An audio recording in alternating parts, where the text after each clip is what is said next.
तर म्हणतात ना, आपल्यापेक्षा मोठ्यांबरोबर दोस्ती करायची म्हणजे त्यांच्या अनुभवावरून बराच काय आपणाक शिकाक मिळता. आणि हा बहुतेक गोलूक आधीच समजला. म्हणूनच गोलून आपल्यापेक्षा 13 वर्षांनी मोठो असलेल्या कुणालबरोबर दोस्ती केल्यानं. पण जेव्हा हे दोघं एकत्र येतात ना, तेव्हा ना त्यांच्या मस्तीक मर्यादा असता ना भांडणांका. कुणालबरोबर मस्ती करून गोलू दमलो आणि आपल्या पहिल्या दोस्ताक म्हणजेच मिक्याक झोपवूक घेतल्यान आणि दुसऱ्या दोस्ताक खांद्यावर बसवल्यान आणि स्वतः टी व्ही बघूक सुरुवात केल्यान. दीदीन आज सगळी कारणां बाजूक ठेवून गोधडी शिवाक घेतल्यान आणि कितीही महागाची ब्लँकेटा असा दे गोधडीसारखी त्याका ऊब नाही. असो, मी हा सगळा कॅप्चर करून माझ्या ह्या आजच्या दिवसाच्या ठरवलेल्या युद्धाक लढाक सुरुवात केले.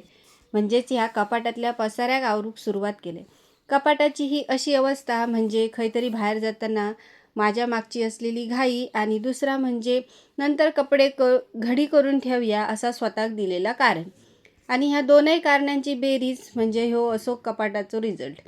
कारण कायव असा दे हो, आटपूचा तर माकाच होता. थोडा वेळ हँग झालंय, समजत नव्हता सुरुवात खैसून करू, पण एक एक कपडो घडी करून सुरुवात केले. पण ह्या सगळा शूट करून तुमच्यापर्यंत पोहोचवायचा सगळा थोडा वेळापुरतीच होता.